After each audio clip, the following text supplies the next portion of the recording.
할렐루야. 오늘도 새벽에 만나는 하나님 오신 여러분들을 우리 예수님의 이름으로 축복하고 환영합니다. 함께 기도하겠습니다.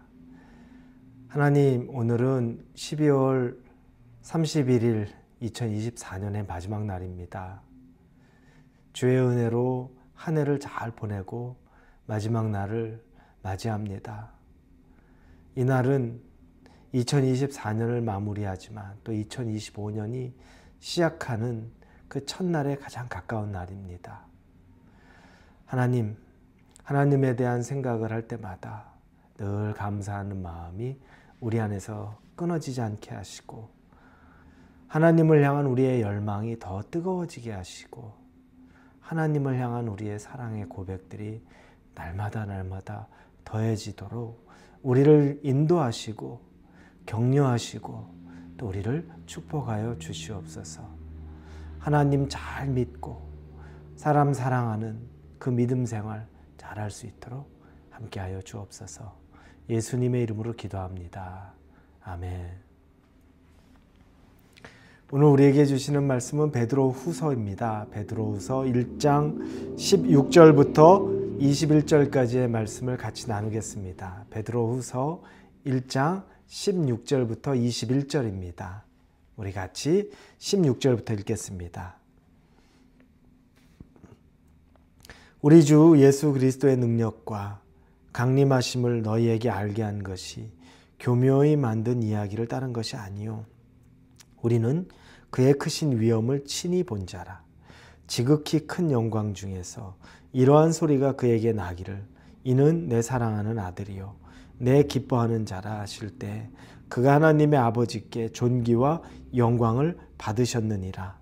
이 소리는 우리가 그와 함께 거룩한 산에 있을 때 하늘로부터 난 것을 들은 것이라. 또 우리에게는 더 확실한 예언이 있어 어두운 데를 비추는 등불과 같으니 날이 새어 샛별이 너희 마음에 떠오르기까지 너희가 이것을 주의하는 것이 옳으니라.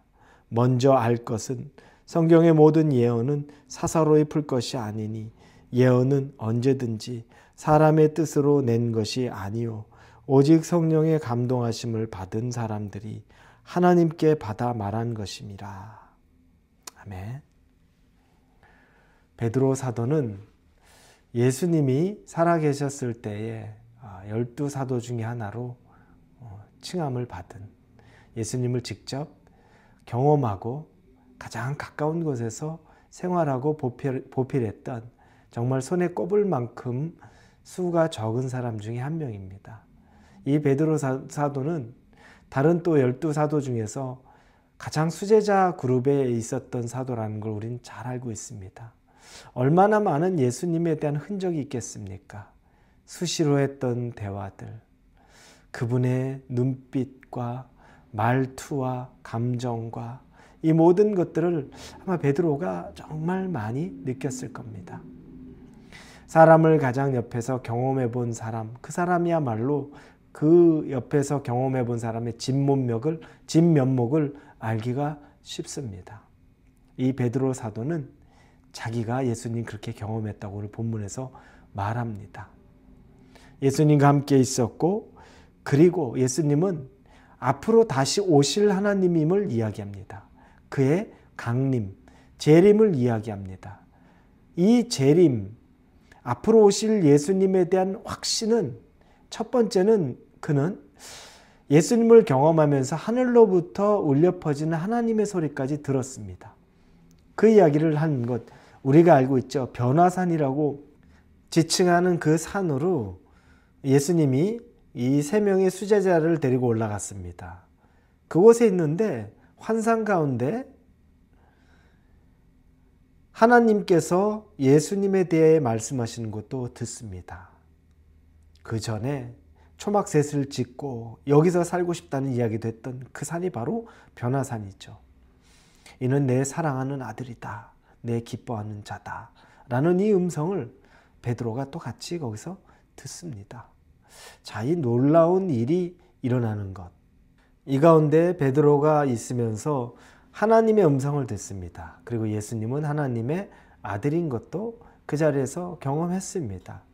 이미 예수님에 대한 존재 자체가 확실했고 하늘에서 들리는 하나님의 음성도 베드로는 들었습니다. 그거보다 더 중요한 증거가 어디 있겠습니까? 옆에 있으면서 들었던 그 내용들과 자기가 본 것과 하늘의 음성까지 들었습니다. 그러면서 이 다시 오실 예수님에 대해 이야기하는데, 그런데 그는 19절에 보니까 또 우리에게는 더 확실한 예언이 있어 이렇게 말합니다. 본인이 경험하고 본인이 알았던 것보다 더 확실한 예언, 이건 말씀이 빛을 비춰주는 성경의 예언을 이야기하고 있습니다. 내가 경험이 있으니까 내 경험이 최고고 이거보다 더 확실한 것이 없다. 우리는 그런 오류에 빠질 때가 있죠. 그래서 경험을 우선적으로 가지고 신앙생활하는 경우에는 내가 이렇게 해서 방언도 받고 내가 이러이러해서 하나님의 음성도 들은 것 같고 그러다 보니까 그 경험에 의해서 그것만이 최고입니다. 내가 한 것만이 최고예요. 그런데 여러분, 그거보다 더 중요한 건 성경입니다. 정말 그런 일들을 너무너무 많이 봐요. 기도는 우리의 기분이나 느낌에 따라서 음성과 응답을 달리 받을 때가 있습니다. 내 느낌, 내 생각이 반영되기도 합니다.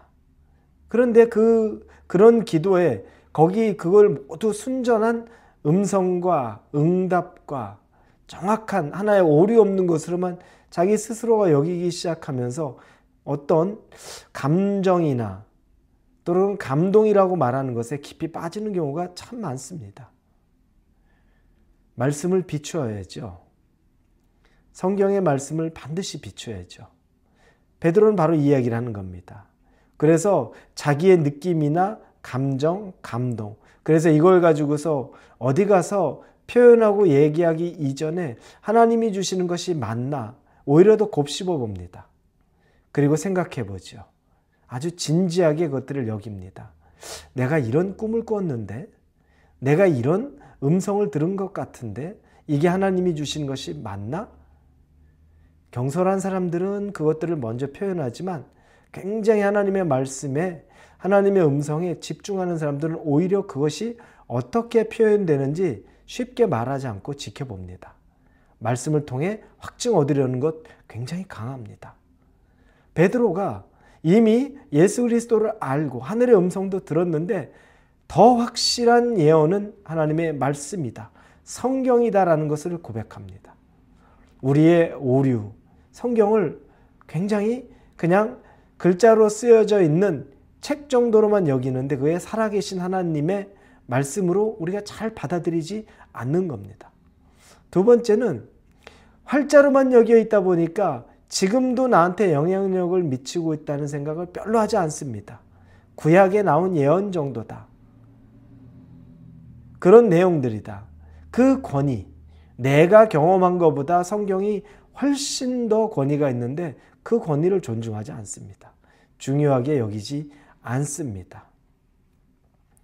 그런데 베드로 사도가 우리에게 그런 교훈을 아주 분명하게 주는 겁니다. 너희들이 나보다 예수님 더 많이 경험해 봤니? 너희들이 나보다 예수님 가까이서 그 숨결, 그 호흡, 대화하는 것, 얼굴 인상 더 많이 마주해 봤니? 나보다 많이 한 사람 아마 없을 거야 라고 단언할 수 있겠죠. 그럼에도 불구하고, 그런데 내가 경험한 것도 불완전해. 나는 하나님이 주신 성경의 그 예언의 말씀, 더 정확한 예언의 말씀을 붙잡고 거기에서, 구약에서부터 그분이 오실 재림이나 예언과 역사에 대한 것, 난 이제 그 중요성을 알아. 예수님과 옆에 있었을 때에는 그 말씀이 어떻게 이루어질지 몰랐습니다.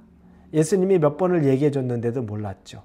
구약에서 이미 선포된 말씀인데도 몰랐죠. 그런데 정작 예수님이 돌아가시고 난 이후에 그때부터 이 말씀이 예언되었고 이것이 성취되었다는 것을 느끼기 시작한 겁니다. 오히려 내가 가진 경험했던 것보다 이 말씀이 더 확실하다는 것을 느낍니다. 사랑하는 우리 홀리웨이브 성도 여러분, 2025년에는 여러분 개인의 경험보다 더 중요하고 더 넓고 깊은 하나님의 말씀에 대한 욕심을 가져보십시오. 이 말씀을 듣고 이 말씀 안에서 하나님의 뜻을 해석하려는 여러분의 수고와 또 열망과 기대가 있기를 예수님 이름으로 축원합니다. 기도합니다. 주님 감사합니다. 2024년 마지막 날 이 새벽에 만난 하나님을 통해 우리에게 주시는 것은 내가 알고 있는 경험이나 내가 알고 있는 생각이 그게 중요한 것이 아니고 변하지 않는 하나님의 말씀을 더 신뢰하고 그 안에서 내 음성이나 내 감정이나 느낌들을 비교하고 확증 얻을 수 있는 지혜를 주시옵소서. 베드로 사도는 누구보다 예수님을 가까이 경험했는데 자기의 경험보다 더 우선시한 것이 확실한 예언의 하나님의 말씀입니다. 이 말씀을 우리도 붙잡고 살게 하여 주옵소서. 예수님의 이름으로 기도합니다. 아멘.